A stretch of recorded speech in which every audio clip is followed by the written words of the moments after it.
mensagem é dirigida a todos os meus alunos, ex-alunos, futuros alunos e leitores.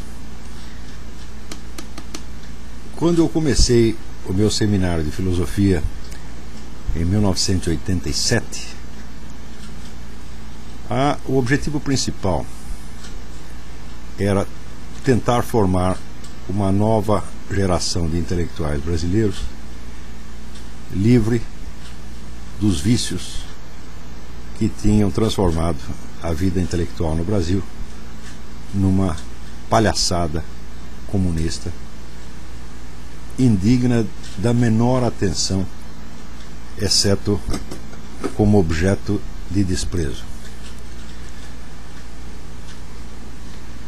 As causas principais de tudo o que se passou no Brasil, na política brasileira, desde então, passado já 20 anos, são para mim bastante evidentes.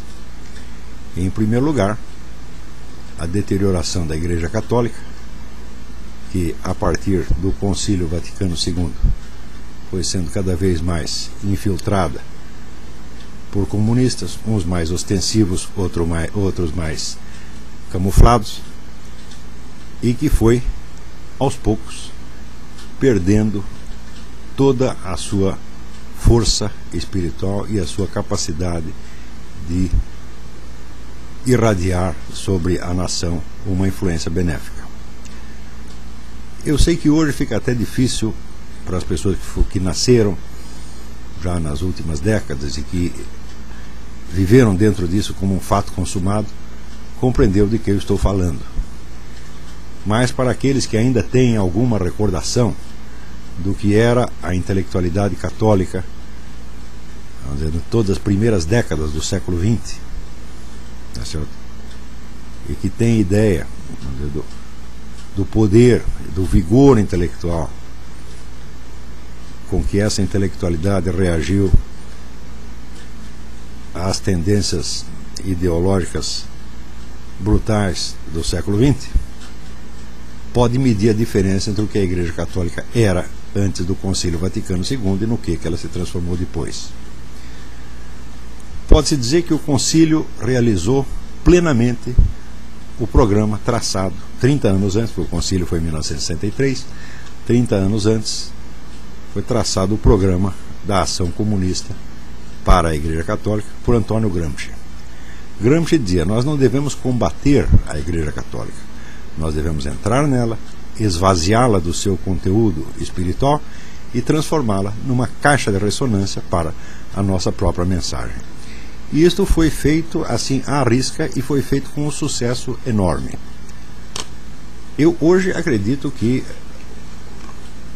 o concílio esteve muito perto de destruir completamente a Igreja. Destruir, em primeiro lugar, é claro que por dentro, destruir no seu espírito, na sua missão, no seu senso do dever milenar que tem para com Deus e para com os fiéis, e diluir esse espírito num sistema alucinante de subterfúgios e desconversas que acabam por fazer do discurso católico nos últimos 30 anos nada mais do que um instrumento auxiliar da propaganda comunista no mundo. Isso aí sem exagero nenhum e sem retórica nenhuma. Mas só você, às vezes é difícil as pessoas entenderem isso porque não tem a retaguarda histórica e não tem meios de comparação. Mas se nós sabemos o que era a vida intelectual católica naquela época e o que é hoje, a diferença é tão grande que já não parece se tratar da mesma entidade. Isto é algo que aconteceu de algum modo em todo o mundo, mas em nenhum lugar com tal profundidade e tal gravidade como no Brasil. Ao ponto de que, já há mais de 10 anos atrás, um dos grandes pensadores católicos do Brasil, o padre João Evangelista Martins Terra, dizia que a Igreja Católica no Brasil estava assim à beira do cisma E eu acho que esse cisma já aconteceu. Eu acho que a Igreja Católica no Brasil não tem nada mais a ver com a Igreja Católica no mundo. É só você ir entrar aqui nos Estados Unidos numa igreja qualquer, se tem uma missa, ouvir a pregação, você vê que você está no outro mundo. Tá certo? A mesma coisa na França, na Itália, etc, etc. Por toda parte existe um pouco de teologia da libertação, mas ela foi desarraigada por toda parte. Mas no Brasil ela veio para ficar e ela exerceu uma influência muito mais profunda, tá certo, do que a sua presença nominal deixa entrever. E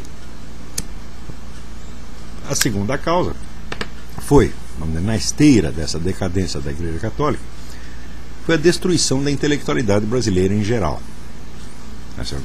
Que se tornou, aos poucos, vamos dizer, apenas uma militância a serviço, seja da propaganda comunista ostensiva, seja, o que é pior, vamos dizer, da diluição da mentalidade conservadora e liberal em fórmulas que, de um modo ou de outro, facilitam a penetração comunista.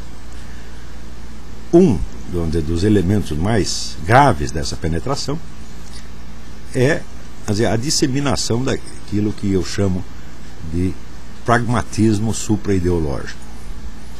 Eu acabei de escrever um artigo sobre isso para o Diário do Comércio e creio que lá vocês podem encontrar maiores esclarecimentos a respeito. Mas só para dar um resumo, é esse o nome que eu dou a esta ideologia que acredita que todo elemento ideológico pode ser extirpado da vida social e tudo pode ser decidido por critérios pragmáticos, critérios de mercado, critérios tecnocientíficos, etc, etc. Essa ideologia, que ela própria é uma ideologia, evidentemente, ela se disseminou muito rapidamente nos meios empresariais e, sobretudo, entre os chamados liberais, embora ela em si mesma, na sua origem, seja o que possa haver de mais oposto ao liberalismo, porque e também não tem nada a ver com pragmatismo no sentido de William James. Que no Brasil a palavra pragmatismo adquiriu o sentido, vamos dizer, uma espécie de praticismo imediato, que não é o espírito do pragmatismo do William James. E a verdadeira origem do pragmatismo supra-ideológico é, no fim das contas, o positivismo de Comte. Quer dizer, Comte acreditava praticamente numa eliminação da política. Aí a sociedade seria entregue, vamos dizer, a tecnocratas que decidiriam tudo numa base, vamos dizer, da administração racional. Então, na medida em que o pragmatismo supra-ideológico infecta as próprias camadas liberais e sobretudo as lideranças empresariais, o que acontece? Elas se tornam totalmente desarmadas para a luta política, porque elas apostam tudo na economia, tudo no progresso econômico, e em nome do progresso econômico colaboram até com os governos comunistas, como a gente vê agora acontecendo com o Lula. Quer dizer, todo o empresariado correndo, vamos dizer, para ajudar o Lula para que o Brasil progrida, porque eles acreditam piamente que se o Brasil progredir, qualquer país progredir, ficar rico, etc., na base da economia de mercado, estará livre do socialismo, quando é exatamente o contrário. Quer dizer, o progresso econômico não vacina ninguém contra o socialismo, exatamente ao contrário. Nunca houve uma revolução socialista num país que estivesse economicamente declinando, só em países que estavam crescendo, a começar pela Revolução Francesa. A França era o país mais próspero da Europa, pelo menos 50 anos antes da Revolução. Do mesmo modo, a Rússia, nos últimos 50 anos do século XIX, a Rússia foi o país que mais cresceu economicamente na Europa. E justamente este crescimento é que produz, vamos dizer, a agitação socialista. Produz como? O próprio crescimento da economia produz automaticamente uma ampliação dos serviços estatais. Então você precisa recrutar as pessoas para a função burocrática. Tá certo? Então a função burocrática se torna, vamos dizer, um meio de ascensão social para muita gente das camadas populares. Acontece que onde nenhuma burocracia cresce, né, com a velocidade com que crescem as ambições aí despertadas pela promessa de emprego na burocracia, tá certo? Então, essas ambições, o canal para realizá-las é evidentemente o ensino, a educação. Então, você tem primeiro uma ampliação relativa da burocracia estatal. Em volta você tem uma ampliação muito maior do sistema de ensino. tá certo? E em volta do sistema de ensino você tem uma ampliação muito maior das ambições de ascensão social através da burocracia. Então, acontece que aí surge uma camada social de aspirantes à burocracia que serão frustrados no meio da sua carreira, porque nem todos aqueles que entram, vamos dizer, no ensino universitário, na educação universitária, na esperança de subir na burocracia, só uma parcela ínfima. Então você tem permanentemente um exército de pessoas relativamente educadas, semi-educadas, tá certo? Muito mal educadas, tá certo? Que não têm uma função na sociedade. Então esses vão alimentar o quê? Vão alimentar a classe revolucionária. Eles são a classe revolucionária. Quer dizer, quando se diz que os intelectuais são a classe revolucionária, preciso entender que a palavra intelectuais aí não quer dizer as pessoas que se dedicam realmente a atividades intelectuais, mas quer dizer esta semi-intelectualidade universitária, tá certo? Que é produzida e jogada no mercado em quantidades cada vez maiores a cada ano, tá certo? Criando um exército, tá certo? De inúteis que, por causa do seu rudimento de educação adquirido na universidade, se acredita melhor do que o restante da sociedade e capacitado para assumir o seu comando, modificá-la, etc, etc. Esta é sempre a raiz sociológica da classe universitária. Claro que o surgimento da mentalidade revolucionária tem outras causas, outras raízes, tá certo? Que eu mesmo tenho estudado numa série de investigações que vão compor o meu livro ou livros chamado Mentalidade Revolucionária. Mas, sociologicamente, a explicação é mais ou menos esta. É o fenômeno que eu denomino a burocracia virtual. Então, eu acho que não existe país onde a burocracia virtual tenha crescido mais do que no Brasil. Eu me lembro que ainda no tempo do regime militar havia o fenômeno dos chamados excedentes. Excedentes eram os alunos que faziam o vestibular e que passavam no vestibular, mas que não tinha vaga para eles na universidade. O governo militar, esperto como ele só, achou que devia abrir uma universidade em cada esquina e satisfazer a demanda desse pessoal por educação. Na verdade não é educação que eles querem, que era apenas um diploma para poder penetrar no funcionalismo público. Uma pesquisa recente mostrou que menos de 2% dos universitários brasileiros aspiram a tornar-se empresários. Todos querem emprego, 98% querem emprego. E desses 98%, certamente a maioria quer emprego ou na burocracia estatal ou na própria universidade. Portanto, a universidade brasileira é essencialmente uma formadora de burocratas. Ela não é a formadora da classe dominante no sentido capitalista, como dizem os marxistas. Eles mesmos. Essa é a coisa mais incrível do mundo, porque o próprio professor marxista que trabalha na universidade, que está dentro da burocracia, que está vivenciando aquela situação sociológica que ele deveria ser capaz de identificar, ele mesmo diz que a universidade existe para formar a classe dominante capitalista. Tá certo? Quer dizer, a situação existencial dele desmente o que ele está dizendo. A universidade no Brasil existe para formar a burocracia e, sobretudo, para formar a burocracia virtual, isto é, a militância. Então, de algum modo, a universidade brasileira estava destinada a se tornar aquilo que se tornou mais tarde, quer dizer, uma gigantesca escolinha do MST, tá certo? Onde a filiação marxista do indivíduo é suficiente para qualificá-lo como professor universitário e fazer dele, talvez até na opinião dos outros, um intelectual eminente, embora sejam todos semi-analfabetos, como o Dr. Emir Sader, tá certo? Pessoas totalmente desqualificadas, vamos dizer, dedicadas inteiramente à propaganda comunista mais vulgar, pessoas que, digamos, nos 50 anos atrás não teriam uma posição de destaque nem mesmo no meio comunista, porque 50 anos atrás havia de fato uma intelectualidade comunista com alguma exigência. Hoje em dia no Brasil não tem mais nem isso. O Brasil é um país onde até um desclassificado como Espartinho de Moraes se torna um grande intelectual. Por quê? Porque escreveu meia dúzia de trabalhos de propaganda comunista e de estratégia comunista. Isso é tudo que ele fez. Tá certo? Então com isso o nego se torna filósofo, é reconhecido como um grande pensador, etc. A universidade brasileira está repleta dessa gente. É claro que a partir do instante em que aconteceu isso, em que isso, vamos dizer, se tornou um fato disseminado e dominante, onde praticamente não há mais lugar para ninguém, tá certo, na universidade, a não ser para essas pessoas, é claro que o Brasil saiu da história intelectual do mundo. Se você comparar o que era a vida intelectual no Brasil nos anos 50, 60 com o que é hoje, tá certo, você comparar um país do primeiro mundo com a Zâmbia, tá entendendo? Não tem não tem medida possível aí de comparação, não é isso? 30 ou 40 anos atrás nós ainda tínhamos aí vivos, tinha um Gilberto Freire, tinha um Otto Maria Carpo, tinha o Zé Guilherme Melchior, tinha pessoas vamos dizer, de relevância mundial. O que não quer dizer que não tenha hoje. A gente tem agora mesmo, tem o Bruno Tolentino, mas essas pessoas ficam totalmente marginalizadas, elas não aparecem, elas não ocupam espaço nos suplementos culturais, elas não são estudadas nas universidades nem nada. O que o grosso da vida intelectual, seja na universidade, seja nos suplementos culturais, é só ou propaganda comunista, vamos dizer, um pouco, às vezes, na melhor das hipóteses, camuflada de debate letrado, ou então é interpromoção, interbadalação, interbajulação entre figuras partidárias. Então quer dizer que a vida intelectual foi tornada instrumento de ascensão social para organizações comunistas que realmente dominaram o espaço. Então quando acontece isso, o país está morto. Aliás, o país, quando, vamos dizer, se deixa seduzir pelo comunismo, é porque já está muito doente, já está muito decadente.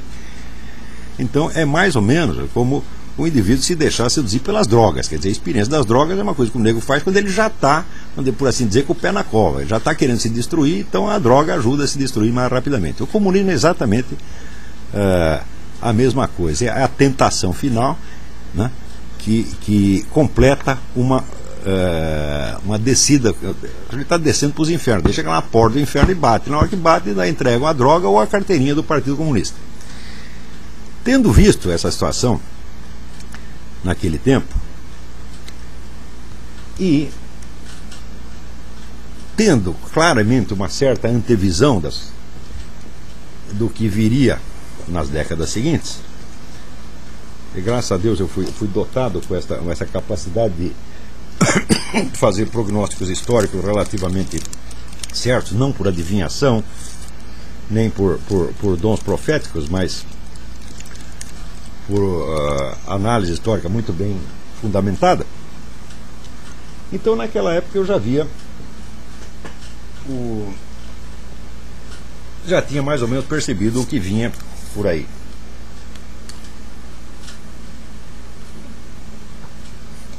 E foi justamente em vista disso que eu criei o meu curso, Seminário de Filosofia. Pois já que eu não podia interferir na situação da Igreja Católica, eu podia pelo menos ajudar a melhorar um pouquinho, a atenuar um pouquinho a segunda causa da debacle nacional, que é a decomposição da intelectualidade. Eu assinalei isso então para mim mesmo como uma missão de vida. Assumi aquilo,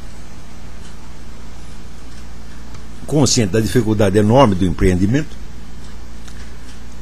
principalmente que eu percebi que nada se poderia fazer nesse sentido dentro da instituição universitária, seria preciso passar à margem dela.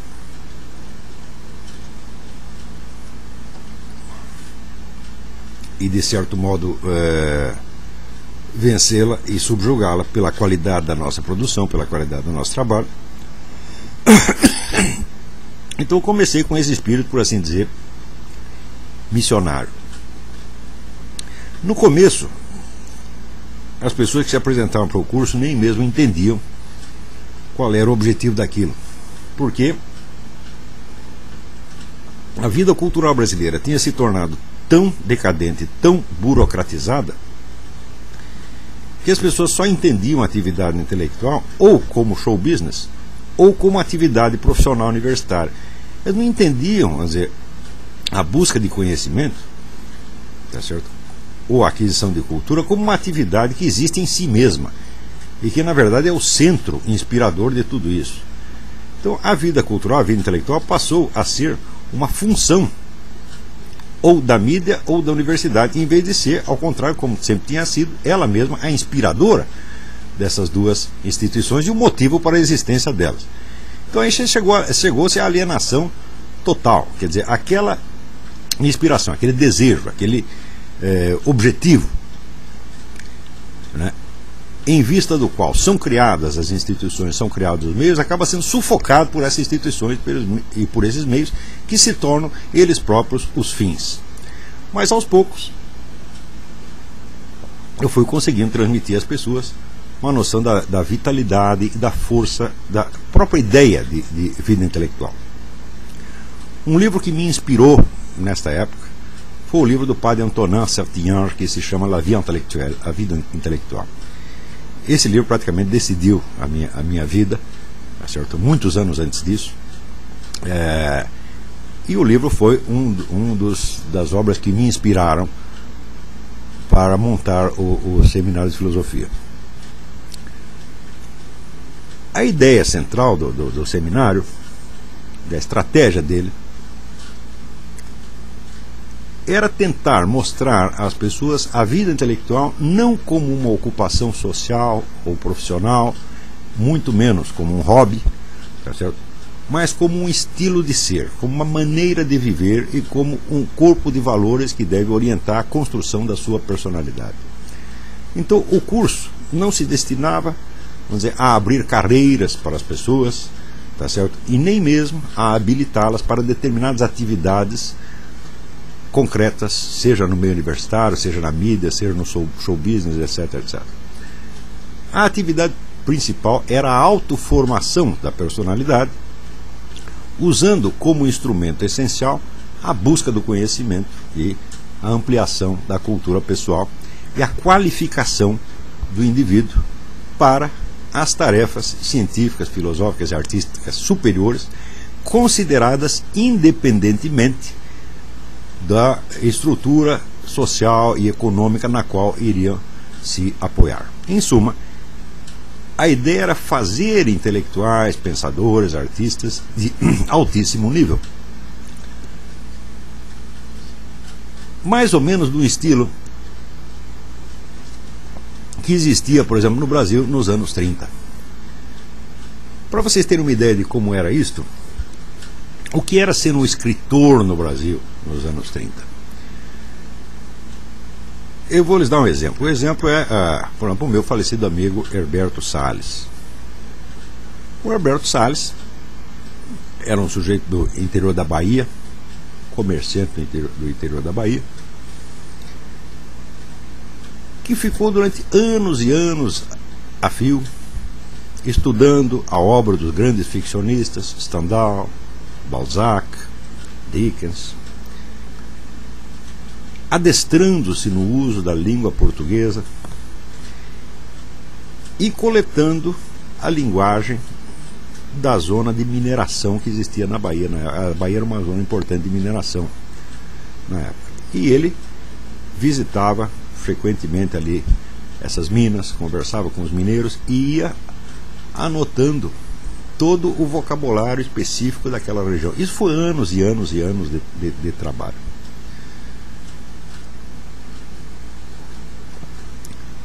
E com isso ele compôs um romance chamado Cascalho. Tá certo? Um romance que é de uma riqueza linguística absolutamente fora do comum. E então ele mandou um exemplar daquilo para o Aurélio Buarque de Holanda, no Rio de Janeiro. O Aurélio disse imediatamente: ó, menino, você vem aqui, tá certo? Nós vamos ter que publicar esse livro.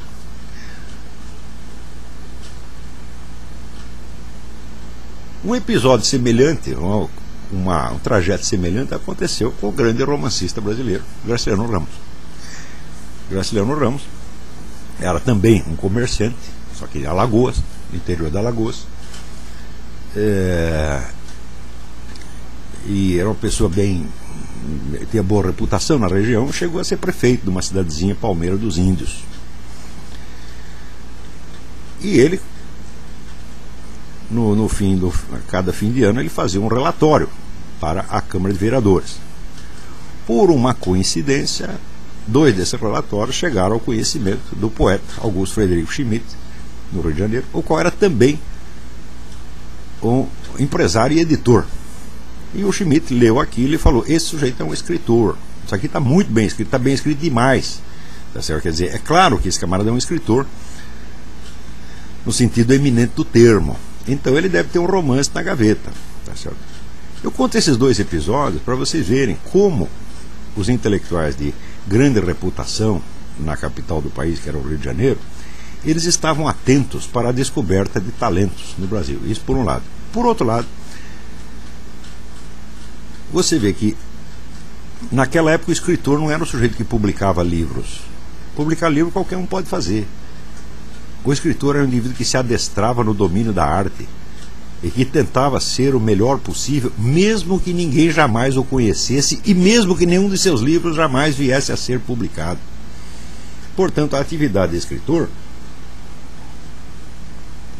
tinha um certo sentido até sacerdotal, era uma verdadeira dedicação. Tá certo? Então, isso quer dizer que aqueles valores que eu tinha aprendido ali com o padre Sertian no livro A Vida Intelectual, eles não eram apenas uma coisa ideal. Não, eram valores que realmente orientavam muitas pessoas, tá certo, na sua vida particular. Pessoas que davam muito mais importância para ser escritores verdadeiramente, isso é, ter o domínio dos meios artísticos, do que para publicar um livro, dar entrevista, entrar para a Academia Brasileira, essa coisa toda. Hoje, esta dedicação à arte da escrita simplesmente não existe mais. As pessoas não sabem o que é isto. Se elas soubessem, eu digo, então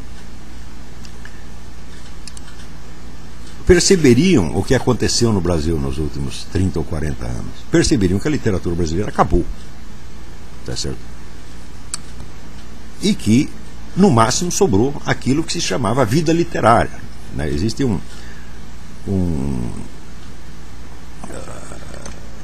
contraste entre o que é a literatura enquanto tal, quer dizer, a arte, e a vida literária, quer dizer, a vida das editoras, das academias, né? Os contatos sociais, etc, etc. Sobrou isto apenas. A atividade criativa, a literatura, acabou mesmo.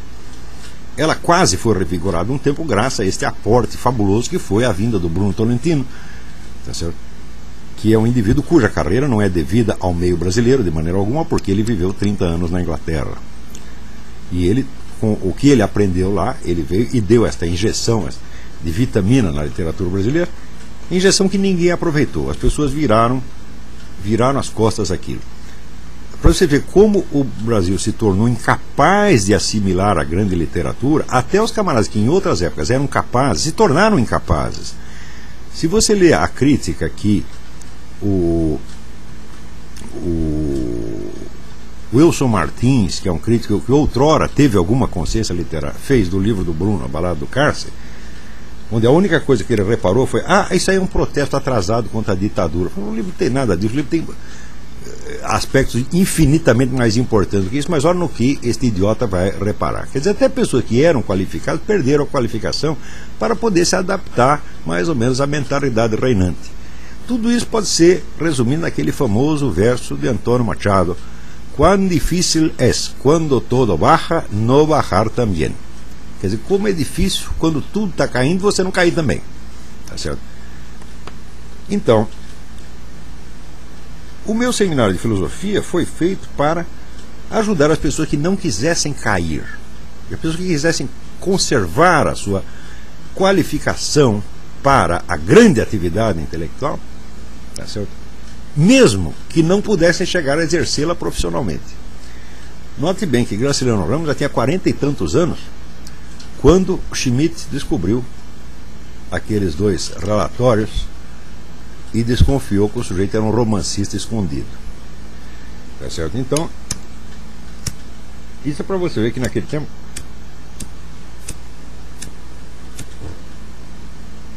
um escritor sabia que era mais importante ele ter efetivamente o domínio da arte do que ele publicar livros, né, brilhar nos círculos literários, etc. Hoje ninguém mais sabe disso. Vamos dizer, um sujeito que hoje em dia, tentasse aprimorar na arte literária sem publicar nada, hoje em dia seria tido como uma pessoa anormal, como um doente mental. Porque qualquer atividade que não tenha um encaixe social e econômico imediato é considerado ou loucura, ou hobby, ou gosto, arbitrariedade, frescura. Né? Ou seja, os valores efetivos da vida intelectual, da arte, etc., eles desapareceram, as pessoas não sabem mais o que é. Mas eu ainda sabia, ainda tinha alguma ideia do que era isso.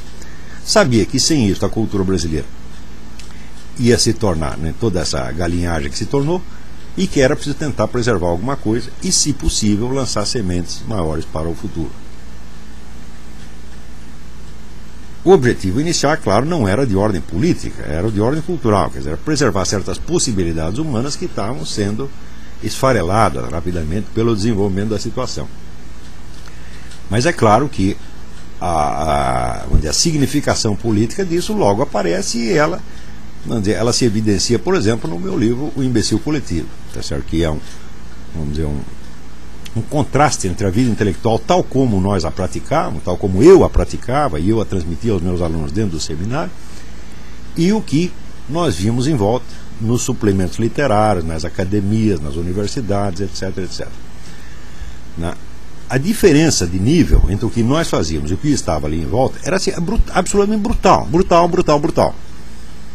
Quer dizer que aquilo que no Brasil, em geral, se entendia como intelectual, como escritor, era o que nós considerávamos um analfabeto, um incapaz, um inepto total.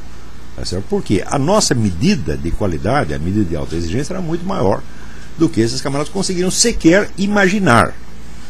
Você vê que entre os intelectuais eminentes que se destacaram nos últimos anos, está aí o senhor Emir Sader, que escreve Getúlio com LH, tá entendendo? E assim por diante, né?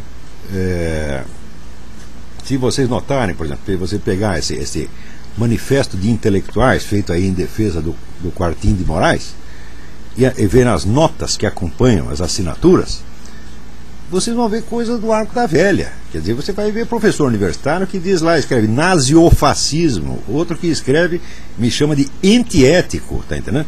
E assim por diante, quer dizer, são analfabetos, não é semi-analfabetos, são analfabetos, tá certo? Absolutamente incapazes, tá certo? Então, são pessoas que não poderiam ser, eles poderiam ser no máximo professor primário de escola do interior, de escola isolada do interior, mas na melhor das hipóteses, tá certo? E, no entanto, estão aí com professores universitários e um fica alisando o outro. Asinum asinus fricat, quer dizer, um asno afaga o outro asno.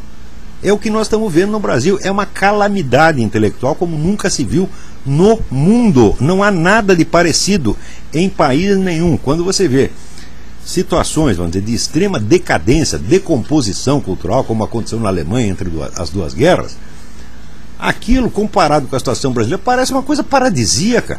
Quer dizer, a produção intelectual alemã na época da decadência é um negócio maravilhoso comparado com o Brasil. Se você pega a Rússia antes da Revolução, que também foi um período de decadência, aqueles escritores, aquelas discussões públicas que havia na Rússia, então, comparado com o que tem no Brasil, nossa, parece a conversa dos anjos, né? Então, eu sei que para quem está aí dentro do Brasil, a pessoa, vamos dizer, não há nada com que o ser humano não se acostume, tá certo? Eu recomendo até um livro do Erich Maria Remarque, que chama Centelha de Vida, que é a vida num campo de concentração. Você fica até num campo de concentração, quando você já está pesando 32 quilos, você entra pesando 80, dá um tempo você está pesando 32 quilos, né? Quer dizer, você já não se distingue do poste, fica difícil distinguir entre você e o poste, tá certo? Até aí você se acostuma, e você cria um cotidiano de alguma maneira, tá entendendo? Um cotidiano, uma linguagem, hábitos, etc, etc. E se baixasse para 21 quilos, também você ia se habituando até morrer, tá, né? Então o ser humano se acostuma com as piores coisas. Quer dizer, se ele se acostuma com a semivida, né, com aquela centelha de vida que fala o Remarque, né? Só sobra aquela centelhazinha, o sujeito já está semi-morto. Se o sujeito acostuma até com isso, por que não vai acostumar com uma degradação intelectual, tá certo? Que coloca o brasileiro num nível quase animal hoje em dia, tá certo? A pessoa não só se acostuma quando ela não repara mais nada de anormal, tá certo? A não ser em duas hipóteses: ou que ela tenha a recordação clara de uma etapa anterior, de que ela tenha absorvido esta etapa anterior, porque tem gente aí que está com 70, 80 anos, como Emir Sader e outros, e não absorveram nada, tá certo? Ou seja, nessas duas hipóteses, ou você absorveu a etapa anterior, ou você tem um contato permanente com fontes de produção cultural no exterior, com as quais você possa comparar. Então, você chegando aqui nos Estados Unidos, por exemplo, você A quantidade de revistas culturais de altíssimo nível que tem aqui é uma coisa com que o Brasil não pode nem sonhar. O brasileiro não consegue imaginar aquilo nem quantitativamente. Agora, acompanhar os debates, no Brasil, acompanhar os debates intelectuais dos Estados Unidos é impossível.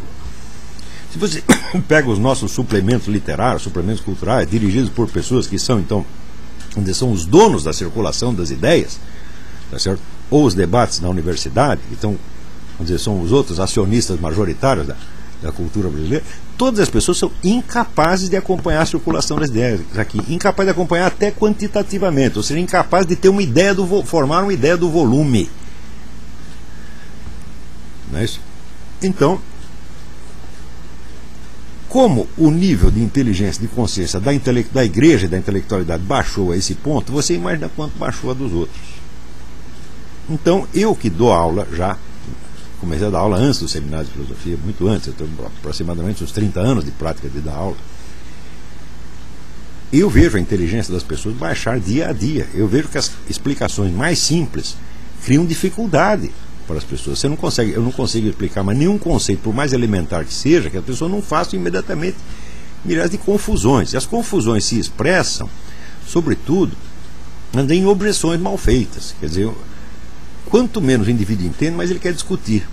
Porque é uma fatalidade da mente humana que ela funcione dialeticamente, quer dizer, ela funcione por pares de opostos. Tá certo? Então, dada uma ideia, você automaticamente pensa a ideia contrária. Tá certo? Geralmente, esta dialetização das ideias é feita dentro da sua mente e você logo chega a uma conclusão. Mas quando para, quer dizer, o sujeito deu uma ideia aqui, né? Normalmente, deu uma ideia, você cria uma ideia oposta, depois você cria uma ideia oposta a esta, e outra, você forma um sistema dialético. Isso é quase instintivo no ser humano. Quando esta coisa para, então acontece o seguinte: você dá uma ideia aqui, o nego pensa imediatamente uma ideia contrária e aí paralisa. E daí ele pega essa ideia contrária e apresenta para você como se fosse uma objeção, quando não é uma objeção, é apenas uma dificuldade mental dele. Tá certo? E é por isso mesmo que as pessoas que menos entendem são as que mais querem discutir. Por quê? Elas querem discutir porque não são capazes de pensar. Então alguém precisa pensar em voz alta para elas. Tá certo? Então, o número de discussões, o número de opiniões em circulação aumenta. Tá certo? Na proporção inversa da capacidade que as pessoas têm para discutir. E o Brasil é isso, é hoje. Quer dizer, é uma espécie de um galinheiro imenso, onde está milhões de galinhas cacarejando. Né? Nada do que se fala tem valor, nada do que se fala tem sentido. E, de fato, no meio brasileiro, um ensino tal como eu havia planejado no início para o seminário de filosofia se tornou praticamente inviável. Esse é um dos motivos da minha vinda aqui para os Estados Unidos.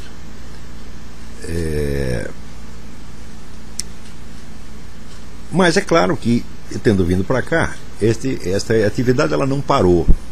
Eu continuo por videoconferência, através do programa Throughout Speak, e através, em parte também, através dos artigos, tá certo? Se bem que jornalismo no Brasil também é aquilo. Jornalismo cada vez mais é feito para pessoas que não querem ler, que não gostam de ler. Então os artigos vão ficando cada vez menor. Né? O espaço disponível é cada vez menor. Então eu fico impressionado, porque eu comparo os artigos de hoje com aqueles artigos do Otto Maria Carpo que eu coletei para o livro dos ensaios reunidos, tá certo? Um artigo daquele tamanho hoje seria impossível sair em qualquer jornal brasileiro. Os jornais aumentaram formidavelmente de tamanho, mas a extensão do texto vai diminuindo. Quer dizer, tem cada vez mais papel e menos texto, e portanto menos conteúdo, menos ideia. Note bem que num artigo de 1 lauda e meia você pode emitir uma opinião, mas você não pode argumentar em favor dela. Quer dizer, o enunciado da opinião já leva 1 lauda e meia. Então você não pode raciocinar, você não pode dialetizar, você não pode trazer os prós e contras. Você tem apenas que dar a opinião pronta, sem justificação. Tá certo? Eu tento, vamos dizer, quase que por artes mágicas, comprimir um rudimento, pelo menos, de argumentação ali dentro, com maior ou menor sucesso. Mas em geral as pessoas nem mesmo argumentam, elas dizem eu acho isso e está acabado, entendeu? E é o que o espaço permite. Muito bem. Mas ao longo do tempo eu vi que o ambiente social, cultural, mental brasileiro era tão hostil a vida intelectual tal como ela tinha sido conhecida em outras épocas,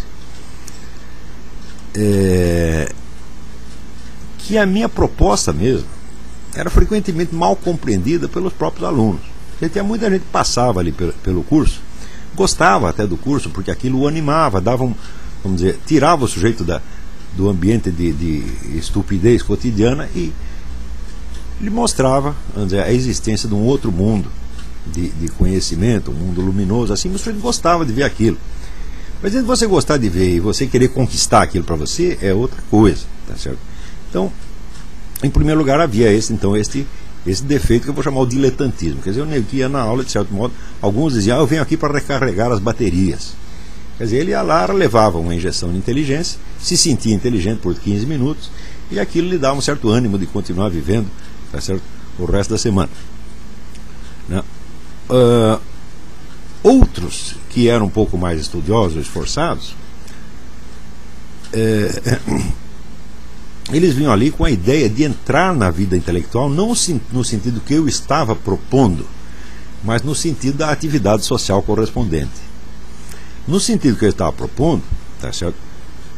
A qualificação pessoal era tudo, e a atividade externa era nada, era uma coisa para deixar para depois, quando viesse. Então eu falava, olha, vocês têm que se preparar durante 20 ou 30 anos, em silêncio, com modéstia, tá certo? Com dedicação, com humildade, tá certo? E depois, quando vocês forem homens maduros, como era Graciliano Ramos ao estrear com o seu primeiro livro, Caetés, que aliás nem era muito bom livro, depois é que ele foi acertar. Ou como eu mesmo fiz, porque eu estreiei em livro aos 48 anos, mais tarde ainda que o Graciliano, tá certo?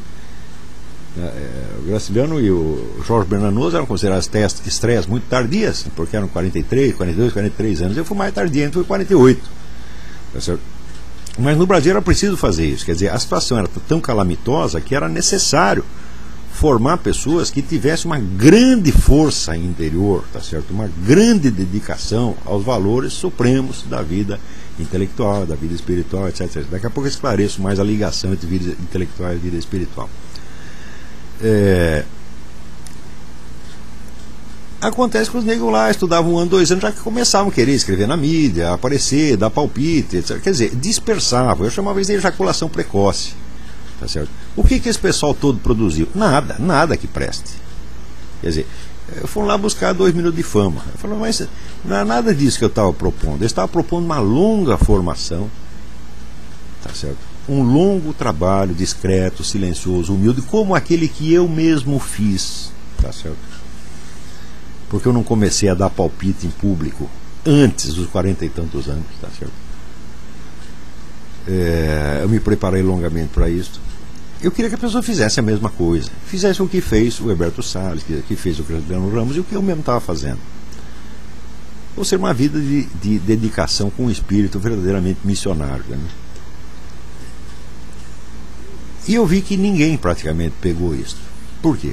Porque o ambiente brasileiro era aquele ambiente de excitação superficial, imediatista, onde praticamente o ritmo da televisão, o ritmo do jornalismo cotidiano determina a vida das pessoas. Curiosamente, nos anos 70, eu tinha escrito num suplemento cultural que eu fiz uma vez para um semanário que existia em São Paulo, nem sei se existe mais, Jornal da Semana.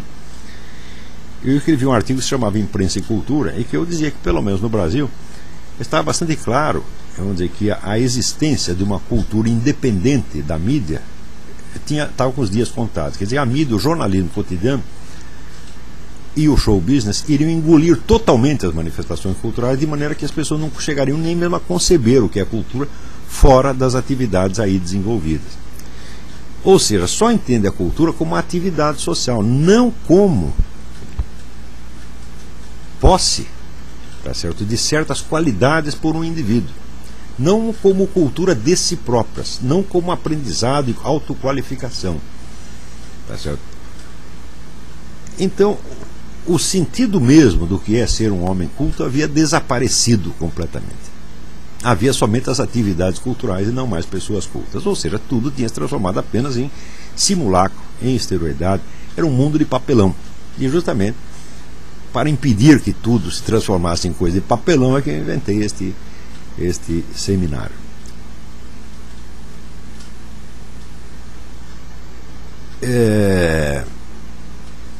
Eu não posso dizer que eu fracassei totalmente neste empreendimento. Teve duas ou três pessoas que mais ou menos pegaram o espírito da coisa, mas a maioria não pegou, não.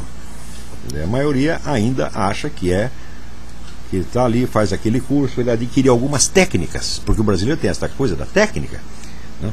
Por exemplo, o pessoal acha que adquirir cultura não é você formar novas ideias, novas percepções da realidade, aprofundar a sua percepção, aprofundar a sua compreensão, aprofundar sua, vamos dizer, consolidar a sua maturidade. Não.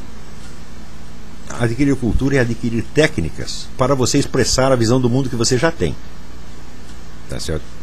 Então eu vejo que muita gente, por exemplo, não entende do que eu estou dizendo, mas me escreve assim dizendo: admiro muito a sua técnica, né? A sua técnica de persuasão. Chega a ser cômico, né?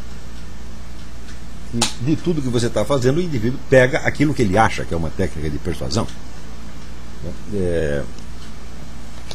Então, o que se entende por cultura no Brasil é uma estupidez tecnicamente qualificada, tá certo? Tecnicamente qualificada para quê? Para brilhar em público, para influenciar pessoas, etc, etc. Então é claro que isso é de uma degradação moral, intelectual imensurável. Tá, não é uma coisa que nem vale a pena discutir, porque é tão baixo que não merece nem atenção. Mas eu vejo que no decorrer dos tempos este projeto ele acabou resultando em alguma interferência política que eu acabei tendo nas discussões públicas. Por quê? Porque junto com o reino da estupidez veio a ascensão de toda esta camada revolucionária, que toda hora você vê gente dizendo: no Brasil tem 60 milhões de pessoas morrendo de fome. Não tem ninguém morrendo de fome, não. Isso é ridículo, né? Pessoas que acreditam: os americanos estão invadindo a Amazônia. Não tem nenhum americano invadindo a Amazônia. É pessoa que vive num mundo de mitologia caipira, tá entendendo? Quer dizer, aquela coisa que noticinha que passou a circular numa cidade interior, que todo mundo acredita ali, que as pessoas repetem isso como se fosse uma verdade de evangelho. Isso se tornou no Brasil matéria de ensino universitário, meu Deus do céu. O número de pessoas que acreditam nisso é assombroso, não é isso? Então,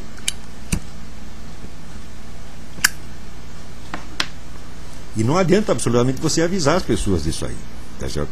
Quer dizer, qualquer besteira que seja colocada em circulação pela propaganda comunista é automaticamente aceita pela universidade, por toda a mídia, tá certo? E pela opinião pública letrada, entre aspas, do dia para a noite, como se fosse uma verdade definitiva. Não está aí a Folha de São Paulo dizendo que centenas de milhares de mulheres morrem anualmente de abortos ilegais? Quando você vai ver as estatísticas do SUS, o número de mulheres que morrem de aborto ilegal no Brasil por ano é 6, 7, 8 pessoas. É exatamente isso, tá certo? Né? E pior, quando a gente vai ver quais são as entidades que fomentam os abortos ilegais, são as mesmas que fazem campanha pela legalização do aborto. Então é claro que tudo isso é uma mentira sórdida, que as pessoas que fazem isso deviam estar na cadeia, tá entendendo? As pessoas que alardeiam isso, inclusive esse ministro da Saúde tinha que estar na cadeia, porque é propaganda enganosa para obter vantagem política, é claro que é um crime, tá certo? Então, mas essas coisas são acreditadas no Brasil automaticamente. Por quê? Porque as pessoas se tornaram burras, muito burrinhas. Você não tem ideia da diferença de nível entre o brasileiro letrado e qualquer pessoa aqui dos Estados Unidos. As meus vizinhos aqui, uma é enfermeira, a outra é bombeira aposentada, velhinha, né? A outra é corretora de imóveis. As pessoas têm um nível de informação, tá certo? Um nível de compreensão das coisas que no Brasil, professor universitário não tem. Você conversa com o funcionário do banco aqui, parece que está conversando com o professor universitário. No Brasil, conversa com o professor universitário, está conversando com o lixeiro. Tá certo? O lixeiro não. O emissário não tem nível de lixeiro, tem nível do lixo. Tá certo? Se você interrogar o lixo, vai falar que nem o emissário. Tá? Então, o que está acontecendo no Brasil é uma calamidade. Agora, como, vamos dizer, já faz parte dessa mesma doença a convicção de que a vida real é uma coisa e a cultura é outra, Então as pessoas acham que tudo pode melhorar no Brasil, pode melhorar a economia, melhorar a sociedade, melhorar a política, etc, etc. E depois de tudo isso melhorar, nós vamos pegar um negócio chamado cultura, como se fosse a cereja em cima do bolo, e botar ali. Essa visão é absolutamente psicótica. Quer dizer, como é que o nego pode primeiro resolver todos os seus problemas e depois se tornar inteligente? Não teria que ser o contrário, ele primeiro se torna inteligente, daí você vai resolver os problemas. Então, o único problema urgente que tem no Brasil, tem dois problemas. Tem o problema espiritual e tem o problema intelectual. O espiritual significa sanear a igreja. Pegar todos esses vagabundos comunistas que se infiltraram e botar para fora. Eu me recuso a chamar um desses caras de eminência. Tá certo? Então, vamos dizer, eminência é sua mãe, você está entendendo? Quer dizer, como que você vai pegar esses camaradas que são evidentemente comunistas infiltrados? Tá na cara, só tá escrito na testa, eu sou comunista, tá certo?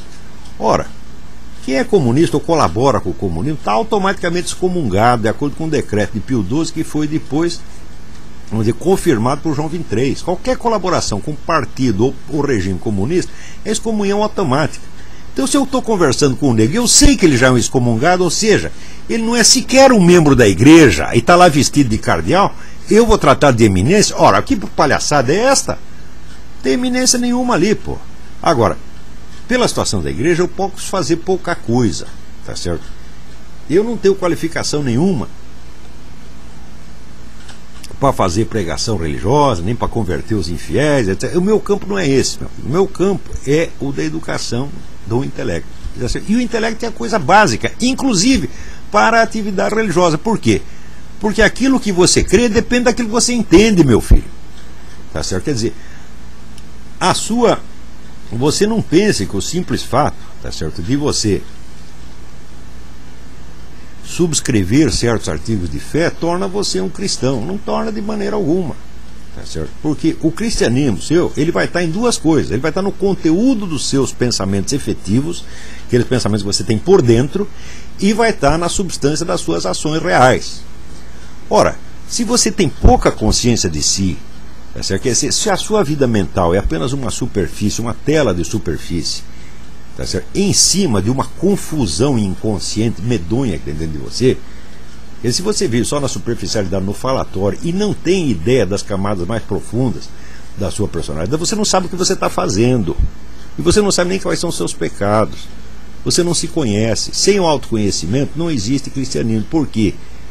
Existe no cristianismo um sacramento que se chama confissão. Como é que você pode confessar se você não sabe o que você fez, e não sabe o que você pensou, e não sabe qual foi sua intenção? Como é que você pode confessar se todo o conteúdo dos seus pensamentos é só falatório ouvido e não tem nenhum aprofundamento na realidade da sua alma? Tá certo? Então isso quer dizer o seguinte: se você não tiver educação para isso, você não vai ser cristão coisíssima nenhuma. Você vai pensar que é. Pode ser até que Deus, na sua infinita misericórdia, aceite esse seu simulacro de devoção, porque diz, coitado, você é uma besta mesmo, mas não entende nada, então vamos botar ele, pelo menos, a gente, né, mete o nego aqui no purgatório no tempo para ver se ele melhora, tá entendendo? Mas garanto para você que no purgatório, o que tu vai ter que fazer? Tu vai ter que estudar para ver se você adquire um pouco de consciência. No sentido em que eu formulei o seminário de filosofia, a aquisição de cultura e da qualificação intelectual era uma só e a mesma coisa que o aprofundamento e maturação da consciência individual. Consciência moral, sobretudo. Consciência moral não quer dizer que você vai ser santinho. Tá certo? Não é isso. Isso é outra parte do negócio. Não é bem a educação moral, mas a formação o despertar da consciência moral. Tá certo? Não quer dizer que você vai ser santo e que nós vamos ter que fiscalizar a sua conduta e vamos te condenar pelos teus pecados, né? Não fazemos nada disso. Eu estou pouco me lixando para isso. Tá certo? Só uma virtude nós vamos ter que cultivar aqui. E só uma virtude era visada pelo meu seminário de filosofia: a virtude da sinceridade, porque a sinceridade é a base da inteligência. A inteligência é a capacidade que o ser humano tem de captar a verdade. Você não pode captar nenhuma verdade sobre a sociedade humana, sobre a história, ou mesmo sobre as ciências, tá certo? Se você não é capaz de captar a sua própria verdade. E a sua própria verdade se traduz na narrativa que você faz dos fatos internos e externos da sua vida para você mesmo e para o próprio Deus. Por que para o próprio Deus? Porque Deus é o observador onisciente que não permite que você se engane. Quando a Bíblia diz assim, aquela expressão, Abraão caminhava diante de Deus. O que quer dizer que Abraão caminhava diante de Deus? Quer dizer que Abraão estava consciente de que Deus sabia o que ele estava fazendo, o que ele estava pensando, e que Deus sabia mais sobre ele do que ele mesmo. Portanto, na medida em que ele se abrisse para Deus, ele não ia mostrar para Deus só aquilo que ele sabia de si mesmo, mas aquilo que o próprio Deus estava lhe revelando dele mesmo nessa mesma hora. Quer dizer, quando você conta a sua vida para Deus, Deus conta para você muito mais sobre você mesmo do que você poderia contar para ele. Então, a sinceridade e, portanto, a confissão é a técnica do aprendizado, é a técnica fundamental da filosofia. Isto aí você aprende não só no cristianismo, você aprende com Sócrates também. Então, fazer da prática da sinceridade interior a base da autoeducação, esta era a norma central era e é a norma central do seminário de filosofia. Só que isto não serve para pessoas que estão afim ali ou de se divertir ou de recarregar suas baterias, mas somente para pessoas que entendem que a atividade intelectual assim concebida é uma atividade voltada para a salvação de um país que está se desgraçando.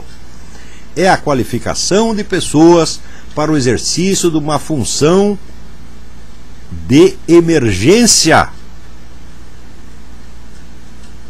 Portanto, é uma educação para pessoas que estão dispostas a entrar nisso com o verdadeiro espírito missionário. Se as pessoas entendessem isto, tá certo? Entenderiam que esta proposta não é para você se divertir de vez em quando, e nem para você assistir 2 ou 3 aninhos de aula, e daí sair procurando, eu vou agora fazer um curso de mestrado, eu vou agora pegar um diploma de não sei o quê, eu vou ser professor não sei aonde. Eu não estou interessado em ajudar pessoas a progredir dentro de uma profissão decadente, estúpida e corruptora. Eu estou interessado em fazer pessoas e não dar qualificação profissional. Qualificação profissional, meu filho, você trabalha em qualquer coisa, você arruma um emprego no posto de gasolina, vai ser comerciante, como foi o Alberto Salles ou o Graciliano Ramos, até quase os 50 anos. Quer dizer, se eles podiam ter uma profissão humilde, ser grandes intelectuais, grandes artistas como foram, por que você não pode também? Por que você logo precisa brilhar, ser professor, doutor, de PhD, seja no Brasil, seja no exterior? Eu não vou, vamos dizer, dar o melhor de mim, aquilo que eu juntei, criei, tá certo? E aprendi durante 30 ou 40 anos, para ajudar moleque a subir na vida. Isso aí é carreirismo barato. Tá certo? Então, vamos dizer, o que nós precisamos neste seminário, tá certo? São pessoas que têm uma noção da altíssima missão da vida intelectual. Entendem que ela é nada mais, nada menos do que apostolado leigo.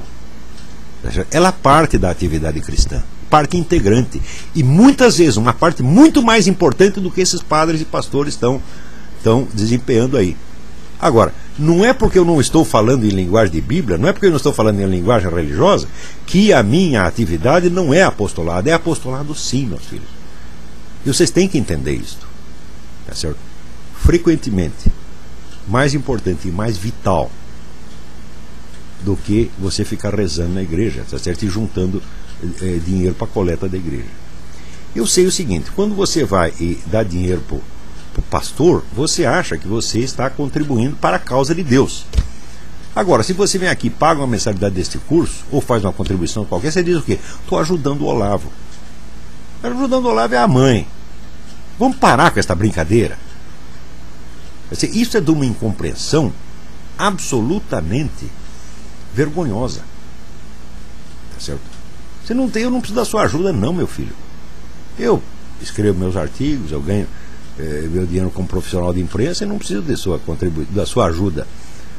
O que é preciso é juntar força, juntar pessoas e recursos para ampliar este trabalho, para que isso possa exercer o seu papel benéfico, a sua influência benéfica sobre a maior extensão que nós possamos alcançar. Tá certo? A salvação deste país depende muito mais desta atividade, tá certo, do que da atividade formalmente religiosa que muitos estão desempenhando. Porque toda esta atividade, se não for calçada, tá certo, no desenvolvimento da verdadeira consciência pessoal, tá certo, a qual só se desenvolve com muito esforço intelectual, ela vai ser nada, tá certo? Então é por isso que eu estou lhes passando esta mensagem. Eu aqui, tá certo, eu não estou aqui para ajudar a menininha a subir na vida e nem para divertir filhinho de burguês. A minha proposta é para pessoas que têm o espírito missionário e que queiram dar a sua vida para esta missão, que é tão importante quanto a de socorrer os doentes ou pregar a letra do Evangelho, porque aqui nós estamos fazendo algo mais do que pregar a letra.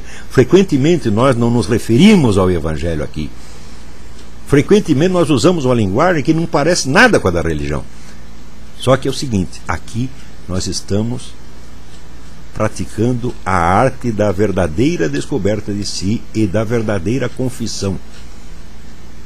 Este é o espírito da filosofia e sobretudo da filosofia cristã, tá certo? E sem isto você não é absolutamente nada. Se vocês querem se inspirar, leiam os pensamentos de Pascal e as confissões de Santo Agostinho. São livros básicos da filosofia. E ali você vai, ou então os diálogos de Sócrates, e você vai entender que a sinceridade, quer dizer, a capacidade de você declarar o que realmente você sabe, o que realmente você está percebendo, que não é uma capacidade fácil, tá certo? E você conseguir raciocinar a partir da realidade e não de palavras ouvidas, essa é a base da filosofia. E isto não é uma coisa que se aprenda como disciplina escolar. Isto é uma disciplina de vida. Isto é uma norma moral.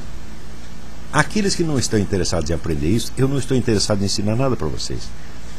Eu preciso de pessoas que queiram se dedicar ao cultivo desta virtude, que é essencial. Porque, note bem, qual é o primeiro mandamento? Amar a Deus sobre todas as coisas. Tá certo? Bom, você nunca vai conhecer Deus na sua totalidade, nem na sua essência. Você tem algumas qualidades divinas, mas a primeira dessas qualidades é que Deus é a verdade. Aquele que não tem amor à verdade não tem amor nenhum a Deus. Mas nós amamos a verdade, mas nós não a conhecemos. Então, o amor à verdade não é o amor a uma crença pronta. Não é o amor a certas frases que você acha que são verdadeiras, nem mesmo frases da Bíblia. O amor à verdade é a busca da verdade e a abertura do coração para aceitar a verdade tal e como ela se apresenta. Isso é uma disciplina de vida. Muitas vezes, esta disciplina, que é muitíssimo exigente, ela pode coexistir na pessoa com os piores defeitos de personalidade. Tá certo? Mas aos poucos, ela mesma vai irradiando para o restante da personalidade e a pessoa vai melhorando. Eu tenho centenas de alunos que disseram a mim, são depoimentos de como eles foram melhorando em todos os setores da vida, foram se tornando mais honestos, mais consistentes, mais sinceros para com eles mesmos e com os outros, tá certo? Ou seja, o método que eu uso aqui, ele funciona, tá entendendo?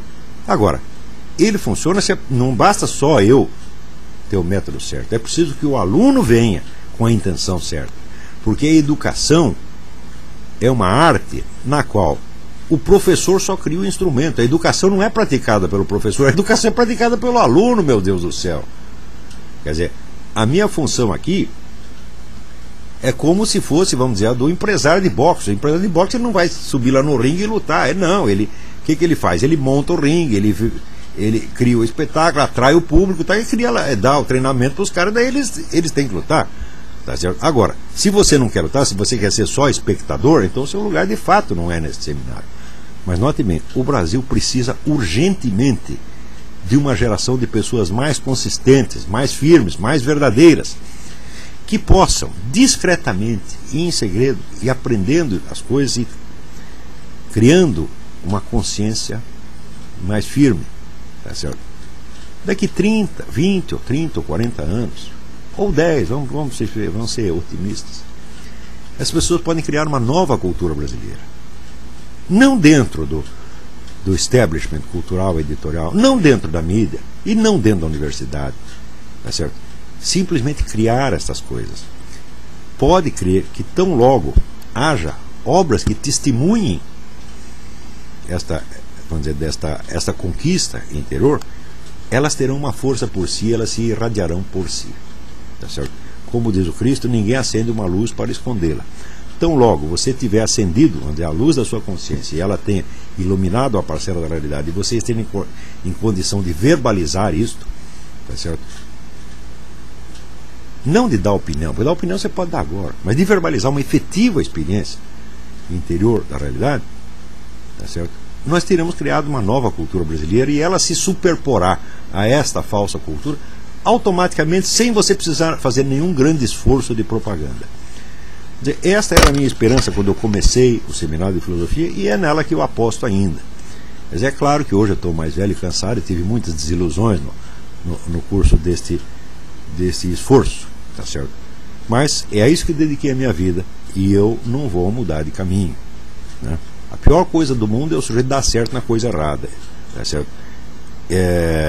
Eu só quero dar certo numa coisa, e minha coisa é esta: é a atividade da filosofia e da educação, na qual, vamos dizer, o jornalismo pode servir às vezes como um instrumento auxiliar, mas só como um instrumento auxiliar, e aliás muito, muito precário. Então este é o apelo que eu estou fazendo a alunos, ex-alunos e futuros alunos, leitores, que venham a este seminário, venham aprender as coisas que eu tenho para ensinar, mas venham com o espírito missionário, não venham com o espírito de se divertir ou com o espírito de seguir carreira universitária, tá certo? Eu estou pouco me lixando para a sua carreira universitária, para a sua profissão. Se você não sabe como ganhar dinheiro por você, então, meu filho, você não tem qualificação para você estudar, porque a primeira coisa é o homem aprender a sustentar, ele tem que ter um emprego e tem que se sustentar, tá certo? Depois disso, ele pode, vamos dizer, se dedicar a alguma atividade básica, tá certo? Então, não tente adquirir qualificação profissional aqui. Claro que você vai ganhá-la também, mas vai ganhar como uma espécie de fringe benefits, tá certo? Não faz parte da substância do que eu estou ensinando, tá certo? A minha ideia aqui é formar seres humanos conscientes e qualificados para a vida intelectual por ser portadores da virtude e da sinceridade. Sinceridade não significa você sair contando sua vida para todo mundo, você não precisa contar para ninguém, você vai contar para você mesmo e para Deus. Porque é também o verso de Antônio Machado: quien habla solo espera hablar a Deus um dia. Aquele que fala consigo espera falar para Deus um dia. Falando consigo mesmo, investigando a sua realidade, confrontando com a realidade em torno, tá certo? Você vai adquirir uma certa consistência de discurso, tá certo? E você vai aprender a reconhecer a sua própria voz verdadeira, que vem de dentro, tá certo? E aí você pode até falar para Deus, com certeza de que Deus está te ouvindo. Fora disto, é tudo blá blá blá, tá certo? Então fica aqui esta minha mensagem, que eu vou divulgar por todos os meios que eu disponho, meu site, passar pela internet. Espero que seja ouvida e compreendida. Muito obrigado a todos.